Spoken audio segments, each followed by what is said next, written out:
Would you make different decisions about the weather and how you react to it if you were paid to do so?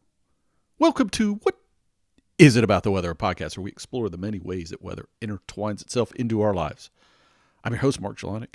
This week we're going to be talking about weather incentives, if you will. But before I get there, as always, I hope you're having an enjoyable weather moment right now, or recently, or lots of them, maybe. I had a few. This past weekend, I've been out and about and had some weather I don't get often. We had some grapple. Some people call it soft hail, but I like to also call it like styrofoam snow, if you will. I put a picture on Twitter actually with that. I had like it was funny. I had a white shirt on, like a long sleeve shirt, was out and about. Was doing some neat things. Actually was in western Pennsylvania here, not too far away from me. And there's a couple of homes designed by Frank Lloyd Wright. Many of you may know who he is. Some of you may not. He's just kind of a well-known architect. I think he died in the late 1950s, but had a very long career in a lot of very influential buildings, but kind of in that craftsman style. It's not the only thing that he worked in, but a lot of different influences, and that was one of the things I learned about. I went to two homes that he designed that were very close to each other on the same day, and just distinctly different in terms of what they looked like, which I think is kind of cool when architects style do change over time or it evolves over time. But in any case, he's very well known. And the weather was what was, particularly interesting to me. I mean, there were certainly some neat things about the architecture, and the setting was pretty incredible on both of them. And, doing the tours, you learn a little bit more about that.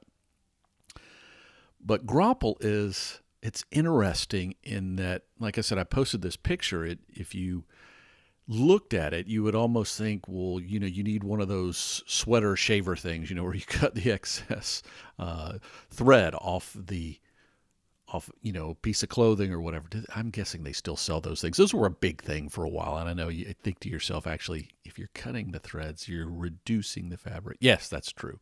But in some time, fabric's going to wear out anyways, and it just tries to make it look nicer. But the grapple made it look like it was pilling. Another way to think about it, if you have anything that's made of heavy in polyester and you get kind of that pilling effect, the fabric almost looked like that because the snow was sticking to the outside. And it did. Like I said, it reminds, if you're looking for a visual and you don't look at the picture, it's a lot like the styrofoam pellets in a bean bag or something like that. That you can't get, they attach to your clothing, and that's what the snow kind of does. But how it forms is a little different, and what it feels like is a little different. So I was dealing with some late season snow, and it was above freezing, but more or less it's a combination, if you will, of an ice pellet and a snowflake. I mean, that's the simple answer. And it even kind of feels that way. If you kind of smush it when you have one in your hand, you kind of get that mixed texture of a hard piece along with kind of a soft outer layer. In any case, it was kind of neat. Not something I get often. Well, like I said, it was a nice addition to the tour. And what was really wild about that day, and actually the couple of days, so I had snow kind of on and off for about 2 or 3 days, and it was just sort of, 1 minute it would be sunny, and then the next minute it was, grapple or real snow. It didn't really matter which, depending on which day, but it was a lot of back and forth. And part of it was sort of a lake effect snow. Now, you guys have heard me talk about that before, but more or less you get these bands that set up, and those bands can fluctuate or move or shift in intensity depending on the winds. But I was reminded that 2 more things I really like about snow that probably haven't mentioned before as much as I've talked about snow is, one is I like how it makes winter not appear so dead and dark, right? So that white component makes everything just look a little fresher. But it does so in a way that maybe makes things not look as grim or as dire. It adds kind of a, like I said, before, a freshness to it, but it it takes that edge off of all the dead vegetation, particularly if you're in an area where, plants aren't evergreen sort of thing. But the other thing that I found particularly useful was the wind. It's a very great display of how fast the wind is moving and where it's moving. So I was dealing with driving in some scenarios where winds were coming across the road, and it was pretty strong, and I could see it ahead by the way the snow was behaving. So it was a nice visual representation, real time, right in front of me. Another thing I came across this week was a story. I'll put a link in the show notes about Saharan dust. Now, you've heard me mention this dust cloud that comes off the coast of Africa from the desert, and usually it has an influence on tropical cyclones. Well, what was going on is it was being steered into Europe, and there's some incredible pictures. I mean, basically, people in Europe were dealing almost with like a sandstorm. I mean, it might not be something they're used to, so it was turning more to the north and then back towards the east versus being something that flowed towards the west. And it's just wild. It was turning, again, kind of ski resorts into these orange-looking things and, just creating the scenes that you wouldn't normally expect. So you can take a look at that story if it's something that interests you. But let's get back to the main idea of what I wanted to talk about today, which is incentives and particularly the role and connection to weather and our lives, if you will. So was recently watching a documentary called Freakonomics, and it's kind of loosely based on a book that was done a little over 10 years ago. Now, I've never read the book. I've seen it referenced in a few places and brought up here and there. But the idea about the book was how incentives and different things come into economics, right? In the idea of economics. Now, there have been a lot of questions about whether it's really an economics book versus a sociology experiment and all those things. I'm not going to get into that today. But the premise really was talking about how we're incented, okay?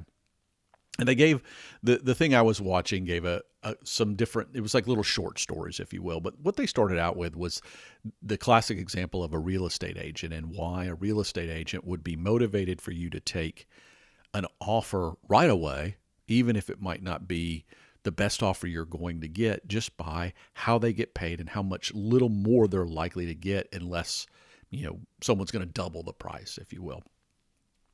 And that's not surprising, right? I mean, you look at a lot of things and you always have to imagine how the incentive that people are being motivated with matches up to, I guess, the behavior you're trying to change. Because a lot of times you think about incentives with certain salespeople or people that are paid on commission. And having been in that world before, you would see times when a company might do certain incentives to maybe try to trigger behavior around a specific offering, right? And maybe they're trying to push that. It's at a hot time, right? It's a hot topic, and they want to sell that expertise, or they want to sell that specific product, whatever it might be. So that's not unusual, but they really got into the incentives, for instance, about paying kids in high school. I think the setting was in Chicago, about trying to help kids in maybe in income ranges that where a financial incentive could be a big deal. And it followed, a couple different kids, and how, all of them at first think, oh yeah, if I get paid every month to make my grades better, sure, that's a win. But you go through and you follow this, and one kid, it really turned out to be, he took it to heart and ran with it, and it worked out for him, right? And another one, it was like, oh yeah, that'll be cool, but the kid kind of lost interest in it. And it gets to this idea that we all respond to incentives, but which incentive is going to work for each one of us is going to be potentially very different.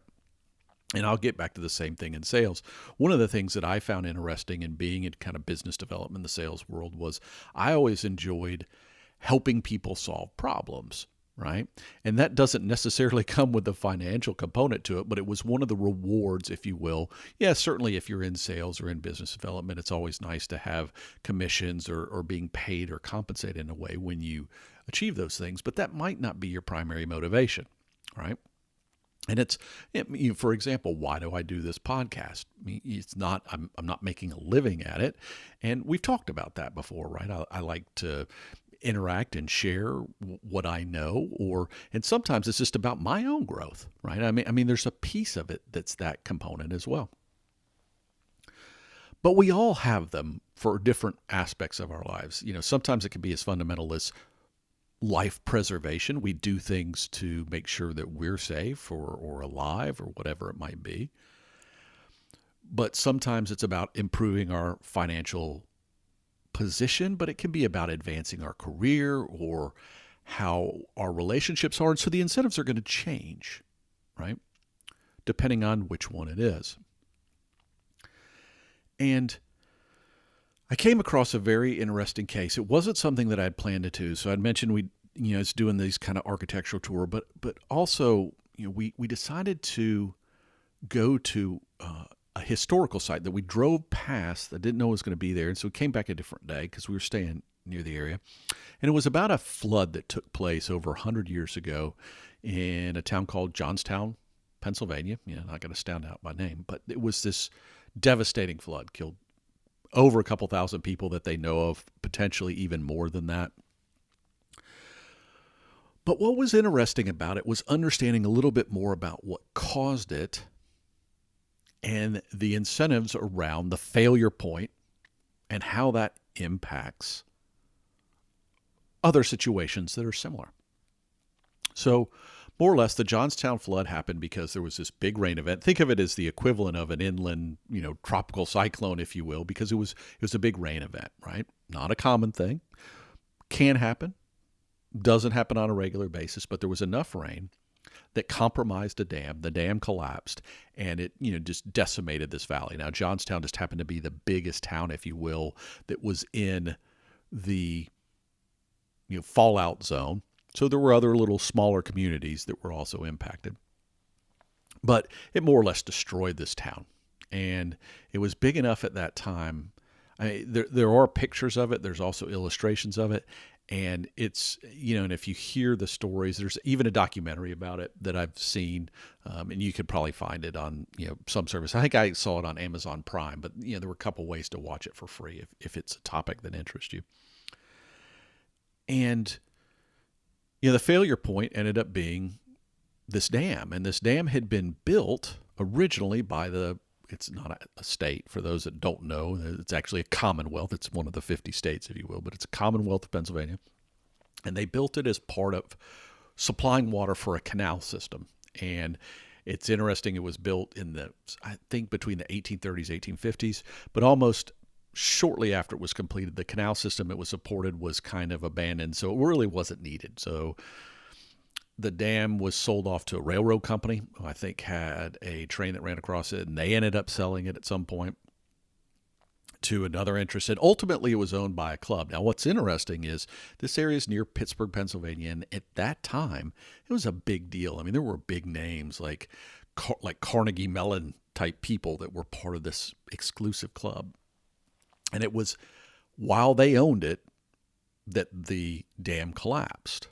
And their loss was they lost their leg, But to the people downstream, and there was an interesting political cartoon that I took a picture of that, put square blame on the dam. And the reality is things had happened with the mismanagement of the dam, or lack of management, if you will, or changes to the structure that ultimately compromise the dam. Now, what I don't know, and I didn't see any write-ups about, was would the dam have failed if it was in its original state and had been maintained differently? I don't know that for sure, but clearly some of these adjustments that made it, the dam had been lowered to try to make it more accessible for other things. There had been some modifications that didn't allow the water to be drained properly if there was a flood event, that would have allowed, certainly for high waters, but could have preserved the dam.